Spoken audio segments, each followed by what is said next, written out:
تو پھر وہ اس وقت میرے یہ بھی جج نہیں بنے تھے، ثاقب نثار صاحب جو بعد میں جج بھی بنے، چیف جسٹس بھی بنے. ہم نے پھر جا کے بلوچستان ہائی کورٹ سے جا کے اسٹے لی، کیونکہ ہم نے یہ پلی لی کہ جی یہ بلوچستان کا ڈپازٹ ہے اور یہ اس کے انٹرسٹ میں نہیں ہے کہ کوئی پرائیویٹ پارٹی اس کو کنٹرول کرے. صحیح، تو وہ ڈپازٹ بچ گیا. یہ میں بات کر رہا ہوں 90s کی. صحیح، وہ ڈپازٹ بچ گیا. اچھا، پھر عجیب ہے یہ کہ پھر وہ سن 2002 میں چیئرمین تھا سائنس فاؤنڈیشن کا، تو اس وقت گیس شارٹیجز شروع ہو گئی. ہاں، یہی میرا کویشچن ہے کہ کسی زمانے میں ہم انرجی اور اس میں سرپلس تھے، لیکن پھر یہ معاملہ بگڑا کیسے؟ وہ ادھر ہی. تو پھر میں نے مجھے یاد آیا، میں کہا 78 میں یار ہم تو دنیا کے اوپر بیٹھے ہوئے تھے کہ گیس ہی گیس ہے، مسئلہ ہی کوئی نہیں ہے. اور یہ سن 2002 میں یہ واٹ ہیز ہیپن. تو وہ ایک انرجی فور سائٹ کمیٹی بنی جس کو منور بصیر احمد مرحوم ہیڈ کر رہے تھے، جو اس وقت سوئٹزرلینڈ کے ایم ڈی تھے. تو انہوں نے مجھے as chairman science foundation very back ground, کیونکہ مائننگ اور میٹلرجی میں تھی، کول کا انچارج مجھے بنا دیا. تو انہوں نے ویریس آپشنز کنسیڈر کرے تھے انرجی کے. ہوا یہ کہ ایک تو ہم نے اس کو بہت مس مینیج کیا، یعنی ہم نے ہر چیز گیس پہ لگا دی، سی این جی بھی لگا دی، ہم نے فرٹیلائزر بھی سے بنانے شروع کر دی، انڈسٹری بھی بنانی شروع کر دی، بجلی بھی بنانی شروع کر دی، اور ڈومیسٹک بھی تھا. ہر چیز گیس پہ لگا دی. جو 100 سال کا ڈپازٹ تھا وہ ہم نے 50 سال میں اڑا دیا. اچھا، بڑا انٹرسٹنگ ہے، مجھے ابھی تک ادراک نہیں ہوا تھا. ہمارے پاس ایک انکوائری آئی کہ جی وہ جو پاک سوزوکی موٹر کمپنی ہے وہ it became the largest C N G car manufacture of the world. سب سے زیادہ سی این جی کار جو ہے پاک سوزوکی بنا رہا تھا. تو میں گیا، میں نے وزٹ کیا انہیں. تو میں نے ان سے پوچھا یہ سلنڈر کہاں سے آ رہے ہیں؟ انہوں نے کہا جی سلنڈر ہم اٹلی سے امپورٹ کرتے ہیں، کوئی 2-4-5-10 ملین ڈالر کے سلنڈر امپورٹ کر رہے ہیں. میں نے کہا اچھا، تو یہ ہم یہاں کو نہ ڈیولپ کریں اس کو؟ انہوں نے کہا جی بالکل کریں اگر ہو سکتا ہے تو. پھر ہم گئے سپارکو کے پاس، وہ انہوں نے فائبر گلاس کی ٹیکنالوجی ان کے پاس تھی. ایک تو وہ سیفر بھی ہے fibre glass as compare to metal cylinders. تو جب اس سے ہم نے کام شروع کیا تو میں نے دیکھا کہ سارے جو اسٹینڈرڈس تھے سی این جی سلنڈرز کے وہ نیوزی لینڈ کے اسٹینڈرڈ تھے. تو میں سوال پوچھوں، میں کہا یہ نیوزی لینڈ کے اسٹینڈرڈ کیوں ہے؟ تو جب انہوں نے ریسرچ کی تو پتہ یہ چلا کہ نیوزی لینڈ نے وہی غلطی کی تھی جو ہم نے کی کہ ہر چیز لگا دی سی این جی پہ، پھر سی این جی گیس ختم ہو گئی. اچھا، ان کے ساتھ یہ ہوا. پھر وہ دوبارہ سی این جی بند کر کے وہ اس کے اوپر آئے. پھر کوئی 3-4 سال پہلے ایک اور پروجیکٹ آیا آئرلینڈ میں. وہ یورپین یونین والوں نے ایک اسکیم تھی کہ جی ہم جتنی ٹرکس ہیں یورپین یونین کی ان کو ہم سی این جی پہ کنورٹ کریں گے. اور کیونکہ پاکستان ایک نام تھا سی این جی کے اندر تو وہ اس میں مجھے بھی بلایا، میں بھی چلا گیا. تو میں نے اس سے جا کے یہی سوال کیا، میں نے کہا بڑا اچھا آئیڈیا ہے، بڑا کلین فیول ہے، سب کچھ ہے، مگر گیس سپلائی انشور آپ نے پہلے کرنی ہے، بعد میں یہ کنورٹ کرنا ہے. یہ نہ ہو کہ آپ کنورٹ کر لیں اور پھر گیس ختم ہو جائے. صحیح. تو ہمارے یہاں یہی ہوا کہ ہم نے بغیر سوچے سمجھے as if there is no tomorrow, کوئی نیا ڈپازٹ نہیں ہم نے ڈھونڈا، نیا ڈپازٹ آن لائن لے کے نہیں آئے، بے دریغ استعمال کیا اس کا اور ہم نے گیس اڑا دیا. اچھا ڈاکٹر صاحب، یہ گیس کا جو یوزیج ہے اس کو اگر کیٹیگرائز کریں کہ یہ انڈسٹری کے لیے گئی، ڈومیسٹک یوز کے لیے گئی، انرجی کی اس کے لیے گئی، سی این جی کے لیے گئی، تو ان سارے یوزیج میں آپ کیا سمجھتے ہیں کہ مس یوز کون سا پارٹ تھا کہ یہاں پہ نہیں؟ سی این جی بالکل، سی این جی جو ہے وہ سب سے جو بالکل جو وہ that was a political bribe. یعنی آپ اس کو بہت سستی گیس دیتے تھے اور وہ بہت مہنگی بیچتے تھے اور لوگوں نے بے شمار اس وقت اس سے استفادہ کیا، فائدہ اٹھایا. سی این جی بالکل انکالڈ فار تھی، اس کی کوئی ضرورت نہیں تھی. باقی یہ ڈبیٹ ہے، یہ کافی لمبی ڈبیٹ ہے کہ جی کہ ڈومیسٹک یوز اتنا نہیں ہونا چاہیے تھا. یہ ایک ڈبیٹ ہے. وہ ایشو یہ اگر ڈومیسٹک یوز نہ ہوتا تو پھر یہ کہ یا تو ہم ہائی ٹیک انڈسٹری لگاتے جس میں اس کا پراپر استعمال ہوتا، مگر ڈومیسٹک یوز سے یہ ہوا کہ فیسیلیٹیشن بہت ہوئی، لوگوں کو جو گیس پہنچی اس سے بہت زندگی لوگوں کی بہت امپروو ہوئی، بہتر ہوئی. پھر ایک اور بڑا انٹرسٹنگ پروجیکٹ تھا، آپ کو پتہ ہے کہ جو یہ سوئی گیس ہے جو بلوچستان کا ڈپازٹ ہے، یہ پشاور پہلے پہنچا، کوئٹہ بعد میں پہنچا ہے. یہ عجیب وہ ہے. اچھا، ایک بڑا انٹرسٹنگ تھا وہ، کیونکہ میں حکومت میں تھا اس وقت، تو جمالی صاحب جب بنے پرائم منسٹر تو انہوں نے ایک پروجیکٹ لانچ کیا کہ جی جو زیارت جو ہے وہاں سوئی گیس پہنچائی جائے، کیونکہ زیارت میں جونیپر درخت ہیں جو دنیا میں 2-3 جگہ ہوتے ہیں اور 1000 سال پرانے درخت ہیں، وہ لوگ کاٹ رہے ہیں زندہ رہنے کے لیے. تو انہوں نے پھر یہ پروجیکٹ لانچ کیا اور وہ پھر وہ پائپ لائن لے ہوئی، پھر زیارت گیس پہنچی، ان کو فری گیس دی جاتی ہے تاکہ جونیپر کے درخت نہ کاٹیں. مگر وہاں بھی آلٹرنیٹ انرجی ڈیولپمنٹ بورڈ والے چلے گئے اور انہوں نے کہا جمالی صاحب کو کہ جی آپ اس طرح کریں کہ یہ جو فنڈ ان کو دے رہے ہیں ہمیں دے دیں، ہم ان کو سولر کوکر بنا دیتے ہیں، یہ دھوپ سے کھانا پکا دیا کریں. تو میرے سے آیا رپورٹ لینے کے لیے، تو میں نے کہا جی جس دن دھوپ نہیں نکلے گی اس دن کھانا نہیں کھائیں گے لوگ. دیکھیں نا ہمارے ڈرامے نہیں ختم ہوتے. تو وہ بہرحال وہ بچ گئے، اب گیس وہاں جاری ہے. اچھا پھر 2002 میں جب ہم نے دیکھنا شروع کیا تو ہمیں کولا نظر آیا.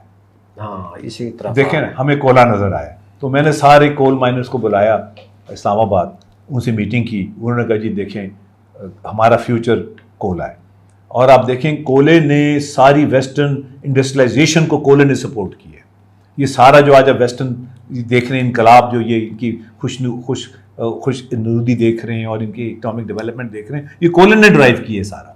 اچھا اب وہ پنجابی میں کہتے ہیں ساڑھی باری ہے تو گھوگو بول پیا. تو اب جب کولا ہمارے نکالنے کا وقت آیا تو وہ کولا جو ہے وہ اب ڈرٹی فیول ہو گیا. مگر نیور دا لیس یہ جو ڈرٹی فیول ہے یہ ہمارا فیوچر ہے.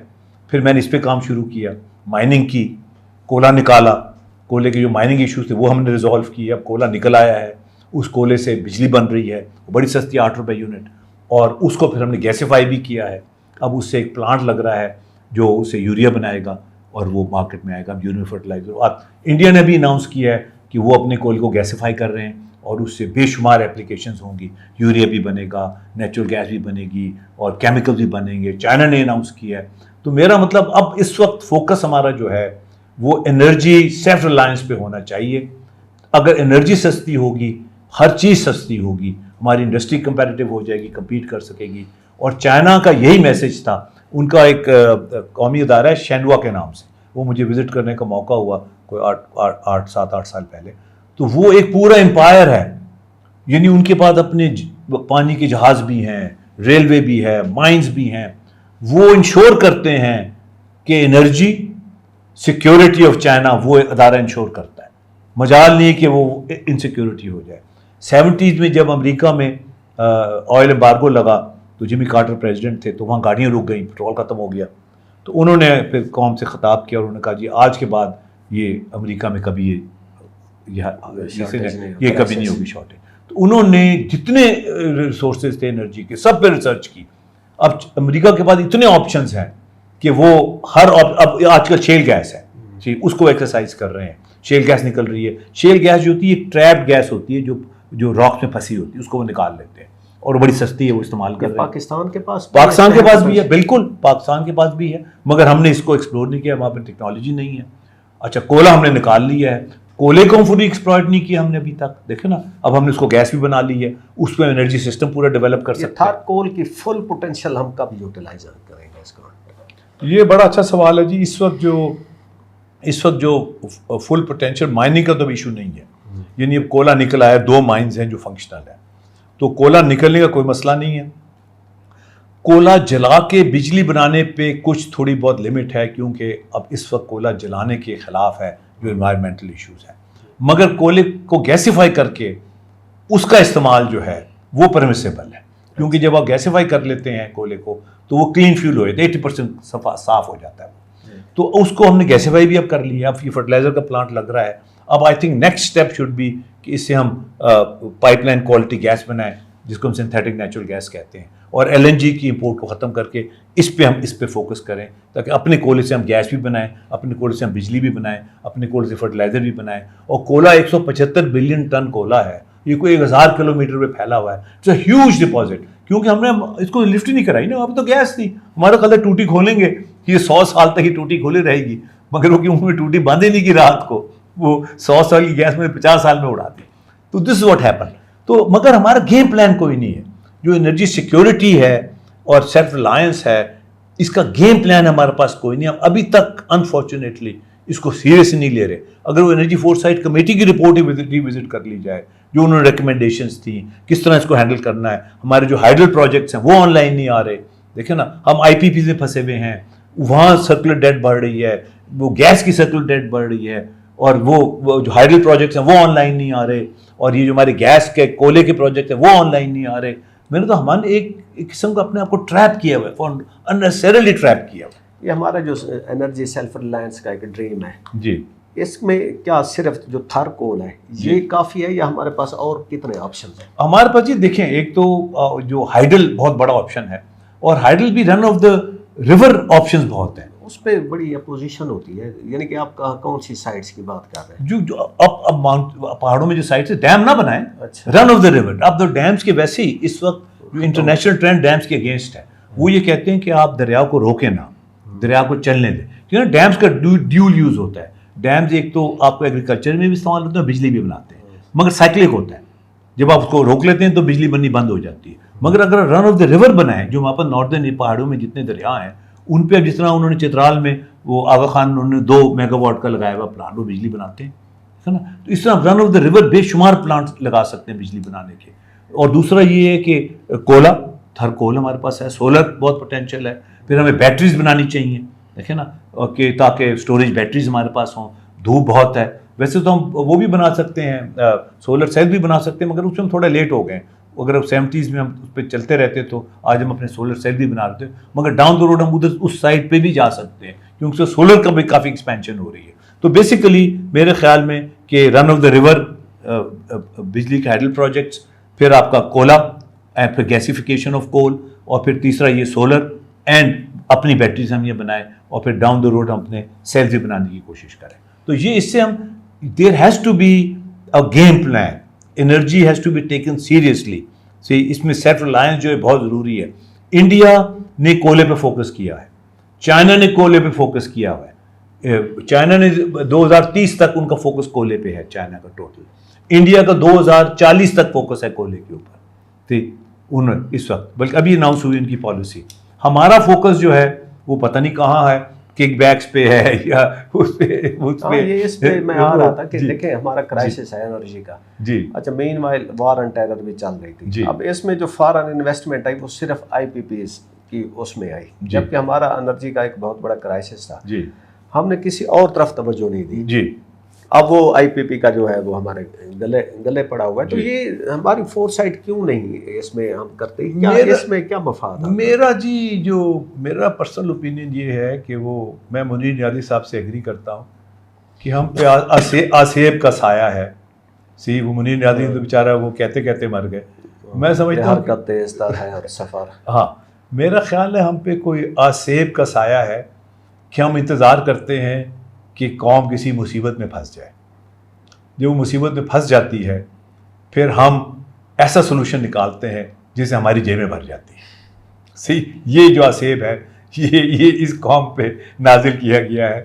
اور آپ دیکھیں، آپ کسی بھی اگر ڈپارٹمنٹ حکومت کے کسی بھی محکمے میں آپ جائیں، وہ پہلے آپ سے سمپتھائز کریں گے، وہ جاننے کی کوشش کریں گے کہ آپ کتنے پھنسے ہوئے ہیں، کتنی مصیبت میں ہیں آپ، کتنی مشکل میں ہیں آپ. پھر اس کے حساب سے وہ جو ہے اس کا سلوشن نکالیں گے، اس کے حساب سے اپنی فیس وہ نیگوشیٹ کریں گے. تو یہ اس آسیب سے ہم نے نکلنا ہے. ہم نے روشن میں فیصلے کرنے ہیں، روشن خیالی سے فیصلے کرنے ہیں. تو وہ بیچارہ منیر نیازی وہ اپنی بات کہہ گیا. تو یہ بات ہے کہ دیکھیں نا، جب آپ لانگ ٹرم فیصلے کرتے ہیں، اور جب وہ میں تو ہمیشہ کہتا ہوں کہ وہ جو سوئی گیس کا تو ایک گفٹ تھا 1952 میں جو نکلا، وہ ایک گفٹ تھا فاؤنڈنگ فادرز کا. وہ ہمیں ایک تحفہ دے کے گئے تھے اس جنریشن کو. اب جو تھر کا کولا ہے یہ بھی گفٹ ہے. میں اس کو بلیک گولڈ کہتا ہوں، کالا سونا ہے، یہ بھی ایک گفٹ ہے. اس سے ہم اپنا سارے انرجی سیلف ریلائنس کا جو پروگرام ہے وہ لانچ کر سکتے ہیں. اور اس وقت وہ یہ جو IPPs کی ڈیٹ ہے، گیس کی ڈیٹ ہے، سرکولر ڈیٹ ہے، فورن ڈیٹ ہے، ان سب میں سے نکل سکتے ہیں آپ.